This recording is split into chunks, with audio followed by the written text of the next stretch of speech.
Get out with your blind husband." Those were the last words my stepmother said before kicking me out. She thought marrying me off to a blind beggar sitting by the bridge was punishment. What she didn't know? He wasn't blind, he wasn't poor, and that marriage would change everything. Before I tell you how my nightmare turned into a dream, do me a huge favor. Hit that subscribe button right now and turn on notifications so you never miss stories like this. Drop a like on this video and comment where you're watching from. I want to know you're there with me. Now let me tell you everything. My name is Brianna Washington, and I need you to understand something right from the start. This isn't just a story about a poor girl who got lucky. This is about surviving when the people who should have loved you tried to break you instead. This is about finding light in the darkest places. And this is about how sometimes the worst day of your life can become the doorway to everything you ever dreamed of. I was 16 when my mama died. 16 years old, sitting in a hospital room, holding her hand while machines beeped their final rhythm. She was the kindest woman you'd ever meet. Every Sunday she'd put on music and we'd bake together in our small kitchen in Houston. Chocolate chip cookies, pound cake, sweet potato pie. She'd tell me stories about her own mama while flour dusted our hands and love filled the air. She used to say I had a healer's heart, that I was going to be a doctor one day and help people the way I helped her when she was sick. Those were my dreams. Becoming a doctor, opening my own bakery, making my mama proud. But dreams need protection, and after she died, I had no one to protect mine. My father, Gerald Washington, he wasn't a bad man exactly. He was just weak. He worked odd jobs, truck driving mostly, gone Monday through Friday every week. When Mama was alive, she held everything together. After she passed, the house felt like a tomb. My father barely looked at me. I think I reminded him too much of what he'd lost, so he just pretended I wasn't there. Then, 1 year after Mama died, he came home with news. He'd met someone. Her name was Crystal Davis. They'd been seeing each other for a few months, and she was moving in. They were getting married, just like that. My mama had been gone only 12 months, and he was already replacing her like she never existed. Crystal moved in 3 weeks later, even before the wedding. I'll never forget seeing her for the first time, standing in our living room like she owned it. She was younger than my father, sharp features, calculating eyes. She smiled at me, but it was the kind of smile that didn't reach those cold eyes. She said we were gonna be a family now. I wanted to believe her. God, I wanted to believe her so badly. I was 17 and desperate for someone to care about me again. The wedding happened at the courthouse on a Saturday morning. My father wore slacks and a button-down. Crystal wore white.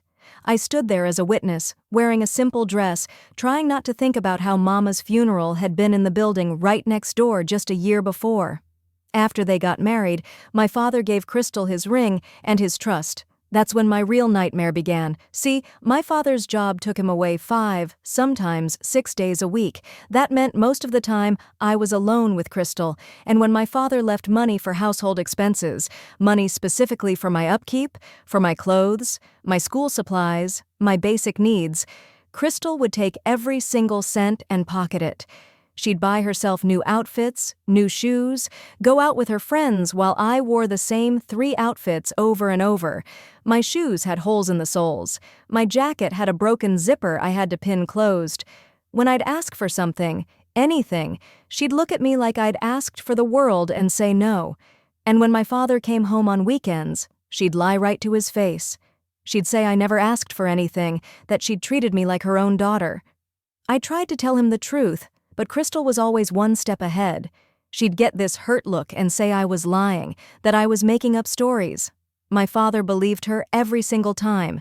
He'd tell me to stop making trouble, to be grateful. The worst part wasn't even the clothes or the money. It was the food and the humiliation. Crystal would serve my father a full plate and give me scraps. The burnt edges of chicken, the smallest portions. I started losing weight, but there was nothing I could do. What still breaks my heart was what happened when I got my period. My mama had always made sure I had what I needed. Crystal didn't care.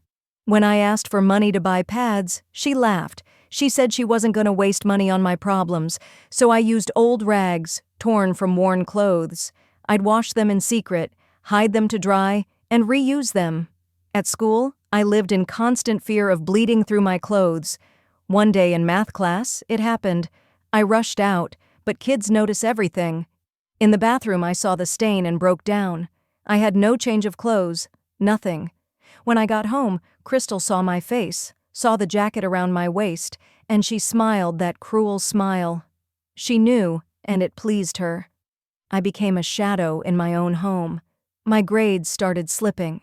The dreams of medical school were fading, and I was too broken to fight anymore. That's when I met Terrence. There was a bridge on my way home from school. One spring day, I noticed a new person. A man with a white cane and dark sunglasses. He was young, maybe late 20s, with worn clothes. A small cup sat in front of him, though he never asked for anything. I walked past him for about a week. Then one afternoon, after Crystal had destroyed my journal where I'd been writing my feelings, I was walking home, crying. As I passed the bridge, my feet stopped. I stood there trying to pull myself together, and then I heard his voice asking if I was okay. Something about his kindness broke me open. I sat down and started talking. About my mama, about Crystal, about feeling trapped. He listened, really listened. When I stopped, he said my life was hard, but hard doesn't mean hopeless. He said I was stronger than I knew, that one day I'd do amazing things.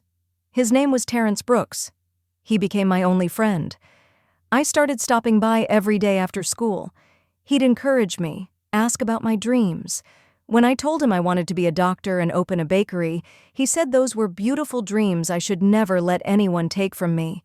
I'd bring him food when I could. He'd say my company was enough, but I wanted to help him. Months passed. I survived hell at home because every afternoon I'd see Terrence.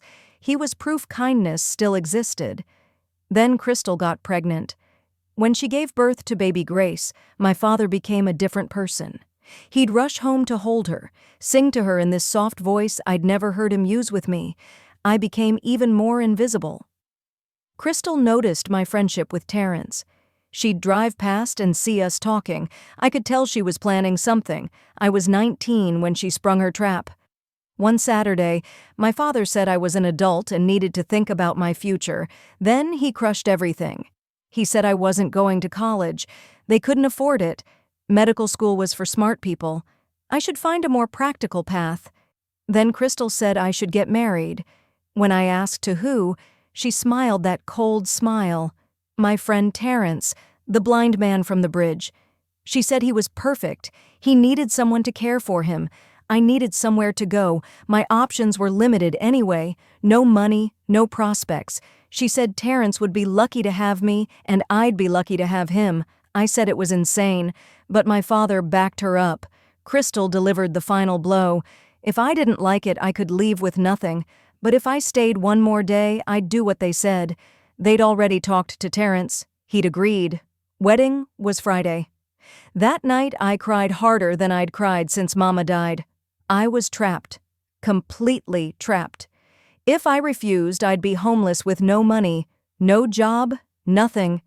If I agreed, I'd be married to Terrence. And while I cared about him, while he was my friend, I didn't want to marry him. I wanted to go to school. I wanted to become a doctor. I wanted my own life. The next day, I went to find Terrence at the bridge. My eyes were swollen from crying. My hands were shaking. He heard me coming and said we needed to talk. He told me Crystal and my father had come to see him, that they'd explained their plan. Then he said something that shocked me. He said he'd agreed to marry me because he wanted to, not because they forced him. He said these past months getting to know me had made me the most important person in his life.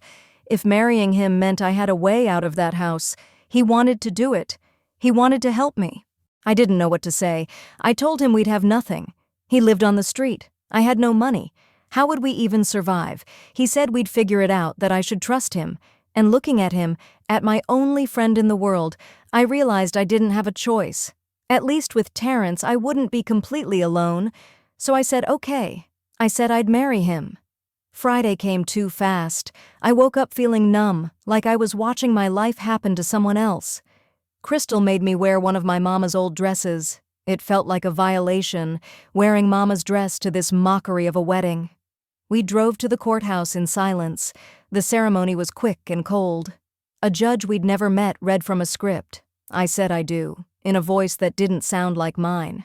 Terrence said I do with more conviction than I could manage. As we walked out, Crystal pulled me aside and hissed that I was out of the house by tonight. She said I wasn't her problem anymore. I was his problem now.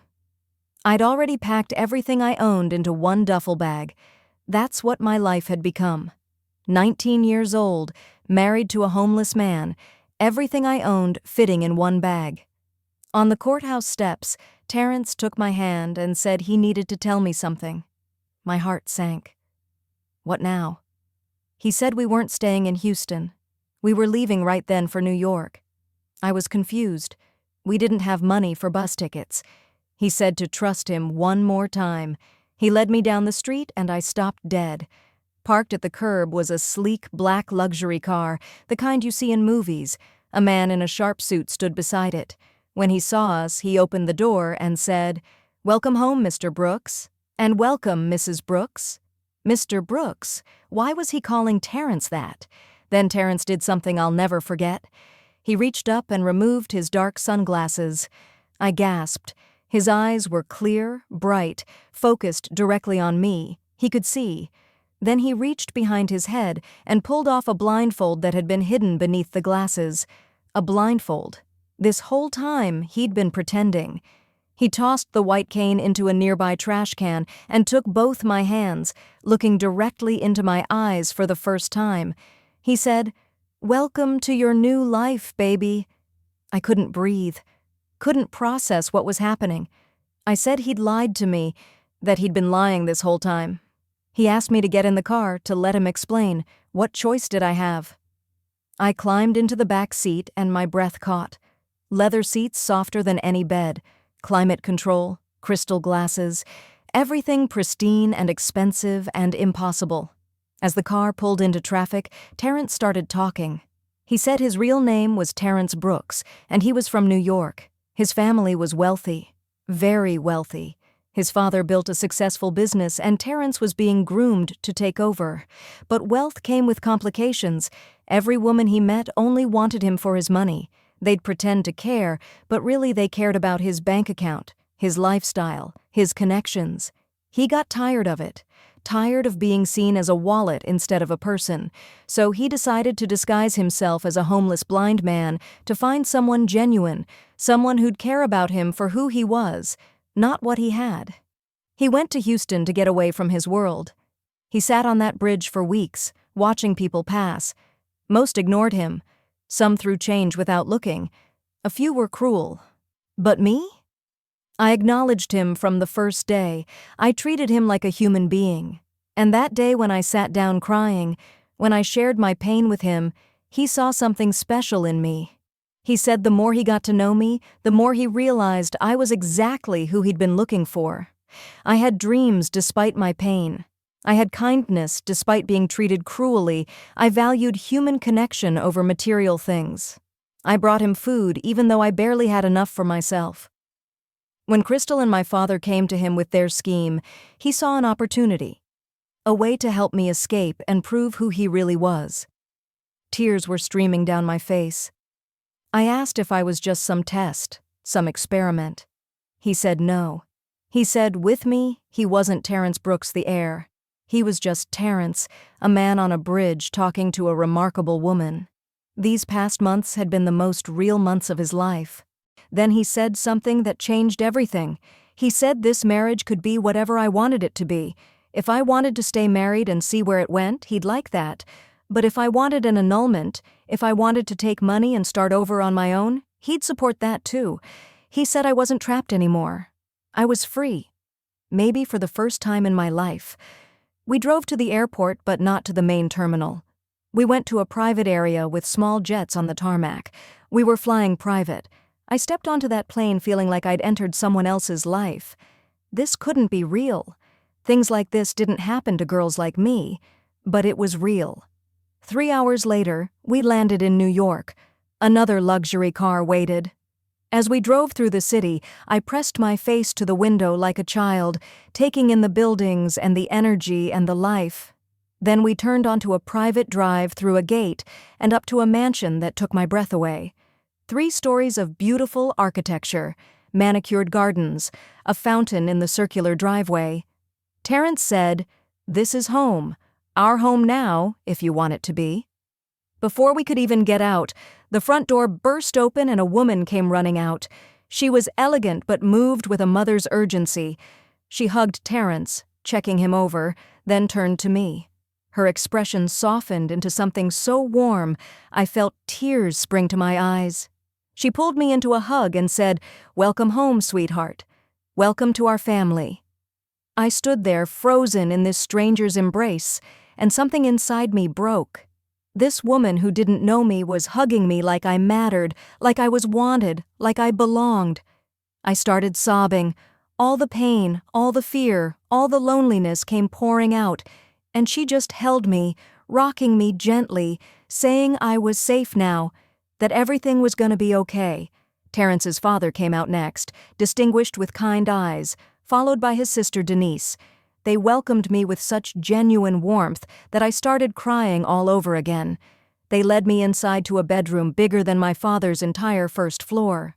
King-size bed, sitting area, floor-to-ceiling windows overlooking the gardens. Terrence's mother, Patricia, said this was the master suite, mine and Terrence's. But if I wasn't comfortable sharing a room yet, they had plenty of guest rooms. No pressure, take all the time I needed. I didn't know what to say. She squeezed my hand and told me I was safe now, that Crystal could never hurt me again, that I was part of their family, and they protected their own. That night, Terrence slept in a guest room to give me space. I lay in that enormous bed wearing a soft nightgown Patricia had given me, and I cried again. But this time, they weren't tears of pain. They were tears of relief, of release, of hope. For the first time in years, I felt safe. The weeks and months that followed were like living in a dream. Patricia helped me finish high school through a tutor. I passed my GED with high scores. The family supported me applying to colleges, getting into Columbia's pre-med program. Patricia said if I wanted to be a doctor, I was going to be a doctor. That my dreams weren't dead, they were just beginning. Terrence and I spent time together every day, rebuilding our friendship in this new context. Walking in the gardens, watching movies, talking for hours. He never pushed for more than I was ready to give. And slowly, I found myself falling for him, not out of gratitude, but genuine affection for a genuinely good person. One night, about a month after arriving in New York, Terrence took me to dinner overlooking the city. Over dessert, he took my hand and said he was falling in love with me, the real me, the woman I was becoming now that I was free to be myself. I told him I was falling for him too. That night, when we returned home, I asked him to stay with me. For the first time since our courthouse wedding, we truly became husband and wife, not because we were forced to, but because we wanted to. I went to college, then medical school. 8 years of hard work, but I loved every minute. The family supported me unconditionally. Terrence and I had 2 beautiful children, a son we named Malcolm after Terrence's father, and a daughter I named after my mama. I became a doctor. I opened my bakery on the side. I built the life I'd always dreamed of. 10 years after leaving Houston, my father and Crystal showed up at my door. They'd seen me on the news at a charity gala, tracked me down, came asking for forgiveness, looking for access to my success. I forgave them, not for their sake, but for mine. Because holding on to anger was exhausting, but I also told them forgiveness didn't mean reconciliation. They didn't get to be part of the life they'd tried to destroy. I sent them away and set up an anonymous trust fund for Crystal's other children, hoping they'd have options I never had. Years later, Crystal ended up in my hospital critically ill, and I saved her life. Not because she deserved it, but because that's what my mama taught me.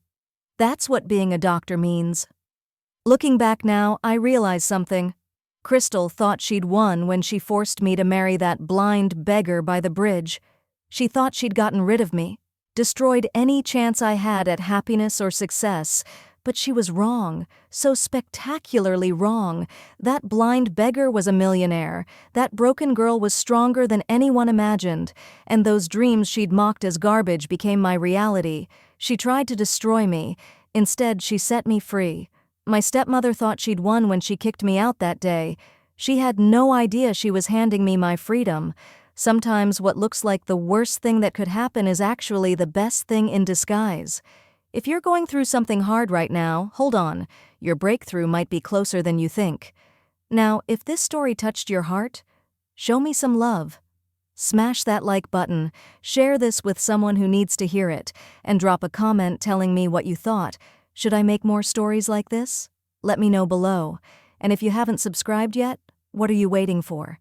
Hit that subscribe button and turn on all notifications. I've got more incredible stories coming your way. Thanks for being here with me. Until next time, remember this. Never let anyone make you feel less than you are. Your dreams matter.